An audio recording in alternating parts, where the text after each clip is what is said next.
And moments ago, Senator Rand Paul going on the record. Senator, nice to see you, sir. Good to be here. Well, rather shocking news to many tonight, the email from Henry Chow about the rollout. Your thoughts? Well, I thought the president said if he knew anything about this, he probably wouldn't have opened up and started the exchanges. So it is surprising, I guess startling, that a lot of knowledge was that they weren't ready for prime time, and yet they went ahead with it anyway. You know, first of all, if I were on any of the committees, what I would do is I'd go back and look at Henry Chow's testimony to see if anything he said under oath conflicted with this email, because this email shows that on September 25th, he certainly knew. In fact, actually what he attached to it was a screenshot of the website, and the screenshot of the website says the system is down at the moment. So he knew that. Yeah, we're finding out that my staff and myself, we're trying to get on Obamacare because we have to sign up through the exchanges, and we're familiar with the error screen. In looking at Henry Chow's emails, and he's the CMS tech official, what struck me is what's not there. We used to always in the courtroom do something called impeachment by omission. What are you not saying?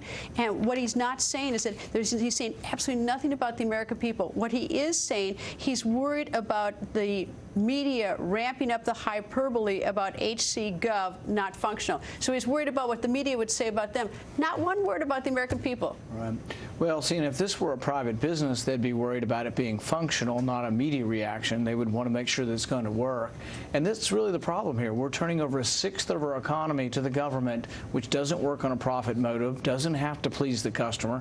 And I know this firsthand. I've been a physician for 20 years, so I've already been dealing with the health care through government, through Medicare and Medicaid, and personally it's not very friendly, but it's always been the physician that had to deal with an unfriendly government. Now it's every consumer in America, every individual patient in America is going to have to deal with an unfriendly government, and I think we're finding they're not going to be too pleased. All right, well, we have these emails today, and last night President Obama pretty much suggested that the GOP was in the way of fixing these glitches. Are you in the way? Well, the interesting thing is we offered, before all of this came out, we offered him a pass. We offered him a whole year where he didn't have to go through this individual mandate. None of this that he's going through right now would have happened if he would have taken us up on his offer. And our offer really was during the middle of the shutdown. We were offering a compromise.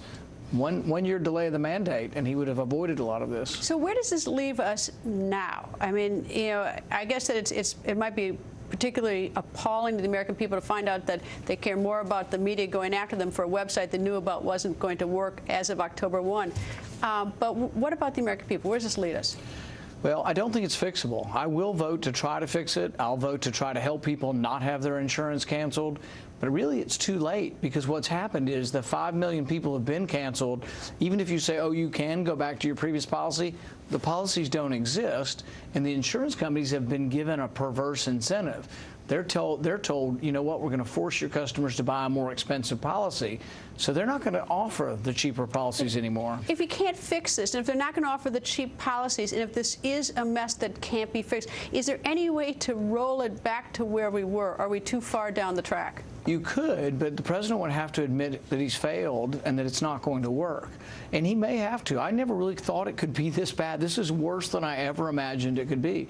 But it could spiral and get worse, because over the next year, if young, healthy people don't sign up because it costs too much, then it costs even more. So if by the end of the year this becomes a high-risk pool and only the sickest people who get insurance and no young, healthy people buy it, they have to readjust their prices and they go higher, and there's even more incentive for young people not to buy insurance, which drives the prices even higher. Which is sort of interesting. Your home state, Kentucky, actually seems to be working well. It's a state exchange. You took a Medicaid expansion, your state did, and you have young people signing up in a proportion that, at least statistically, looked good. Maybe. I mean, still 40 times more people have been canceled than are signing up. 7,000 people have signed up, and 280,000 people have been canceled. Many of them are young and healthy that have been canceled, because this is the individual market. So by far and away, more people have been canceled than have signed up. So I'm not sure they can really call Kentucky a success. Before we go, one quick question on Detroit. Detroit's a mess, but you have an idea. Well, we're excited. We're going to go announce something called economic freedom zones, and this is bringing low taxes and less regulations to impoverished areas. And we think this is the kind of stimulus that's leaving more of your own money in your own hands that could actually work to help Detroit. Senator, thank you, sir. Nice to see you. Thank you.